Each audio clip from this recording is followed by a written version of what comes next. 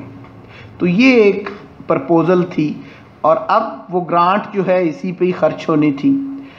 ایسے میں ہی اس کمیٹی کو جو بنائی گئی پہلی اس حوالے سے، وہ 10 رکنی ایک کمیٹی بنائی گئی، اور اس کمیٹی کا نام جو رکھا گیا وہ کمیٹی فار پبلک انسٹرکشن اس کو کہا گیا، کہ یہ گرانٹ اب کیسے خرچ کرنی ہے، کہاں خرچ کرنی ہے، اس پہ اس کمیٹی نے اپنی پرپوزل دینی تھی۔ تو اس مستشرقین کا جو گروپ تھا، اس کے علاوہ ایک اور گروپ اس کمیٹی کے اندر پیدا ہوا اینجلیسس کا۔ ان کا خیال تھا کہ یہ مقامی زبانیں جو ہیں تعلیم، اس کے اندر لوگوں کے اوپر یہ گرانٹ اس پرپس سے خرچ کرنا یہ مناسب نہیں۔ ان کے خیال میں یہ اب آؤٹ ڈیٹڈ لینگویجز تھیں، اب ان لینگویجز کے اندر جو پڑھے ہوئے علوم ہیں ان کا کوئی فائدہ نہیں ہے،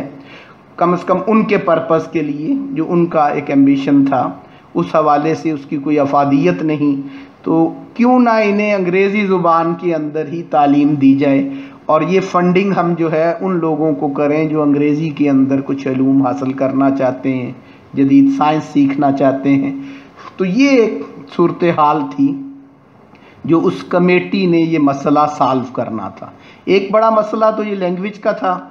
کہ کیا اورینٹل لینگویجز کی تعلیم دی جائے یا انگریزی کی تعلیم دی جائے، اور یہ گرانٹ انگریزی پڑھنے والوں پہ خرچ کی جائے یا اورینٹل لینگویجز کے حوالے سے اس کو استعمال کیا جائے۔ دوسرا ایک بڑا ایشو یہ تھا کہ آگے وہ تعلیم جو ہے وہ کیا پوری کی پوری جو تعلیم کا پیٹرن آگے وضع کیا جائے وہ ساری کی ساری ہندوستانی عوام کو تعلیم دینی چاہیے، یا ایک اور اس کے حوالے سے تھیری اس وقت آئی، ایک اور نظریہ بھی سامنے آیا کہ جس کو ڈاؤن ورڈ انفلٹریشن کا نام دیا گیا، کہ ساری ہندوستانی عوام کو تعلیم دینا، لاکھ روپیہ فنڈ ہے، اس فنڈنگ سے کتنا کچھ ہم کر لیں گے، تو کیوں نہ یہ کیا جائے کہ ایک مخصوص سا طبقہ اس کو ایجوکیٹ کیا جائے اور وہ ہماری ضرورت پوری کرے گا، وہی ہمارے اور اس پوری کی پوری انڈین کمیونٹی کے درمیان ایک بروکر اور ایک مڈل مین کا کام وہی لوگ کرتے رہیں گے۔ تو وہ مڈل مینز کی ایک جنریشن جو پیچھے ایک مڈل مین کی انہیں کوفت تھی، تنگی تھی، تو یہ مڈل مینز کو انہوں نے سالو کرنے کے لیے کہ وہ پڑھے لکھے مڈل مینز جو ان کی بات کو بھی سمجھتے ہوں، ان کی بات کو آگے ہندوستانی عوام کو جن پہ انہوں نے رول کرنا تھا ان کو بھی کنوے کر سکیں۔ ابھی تو رول کرنے کا ایشو نہیں تھا، ابھی تو ٹریڈ کا ایشو ہی تھا، آگے چل کے وہ ان پہ رول کرنے کا وہ ان کے کالونائزر بن رہے تھے، تو ان کے ساتھ جو ایک ڈیلنگ ہے اس میں ایک مڈل مین انہیں چاہیے تھا۔ تو ایجوکیشن کا ایک پرپز انہوں نے یہ سیٹ کیا کہ ساروں کو اپنی بات سمجھانے کی بجائے کچھ ایسے ہوں جو ہماری بات سمجھتے ہوں اور آگے وہ ماسز کو، پبلک کو کنوے کر دیں۔ تو اس کمیٹی کے حوالے سے پھر ایک جو کنکلیوڈ ہوا یہ ایشو، وہ ہے معروف جو منٹ کہا جاتا ہے، میکالے کا منٹ جس کو کہا جاتا ہے، اور جس کو بنیاد سمجھا جاتا ہے جس دستاویز کو کہ آگے چل کے وہ پورے ہندوستان کے نظام تعلیم کی بنیاد بنی، یا پوری کی پوری اس 200 سالہ تہذیب کی بنیاد بھی جس کو کہا جاتا ہے، اور ہمارے ہاں ایجوکیشن کی جو ایک فارمیشن ڈیولپ ہوئی، کالونیل فارمیشن جس کو ہم کہہ رہے ہیں، تو اس کی ایک بنیادی ڈاکیومنٹ ہم اسی کو کہہ رہے ہیں۔ تو میکالے صاحب کا جو اپنا ویو تھا وہ یہی تھا کہ اس پہ تو انہوں نے اتفاق کر لیا کہ ٹھیک ہے، پبلک کو، عوام کو، سب کو تعلیم دینے کی بجائے یہ صرف مڈل مین پیدا کرنے کا جو ایک کانسیپٹ ہے، تو ڈاؤن ورڈ انفلٹریشن کے اوپر اتفاق ہو گیا اس کمیٹی کے اندر۔ جو دوسرا ایشو تھا کہ اب مستشرقین اور اینجلسس کی جو ڈیبیٹ تھی،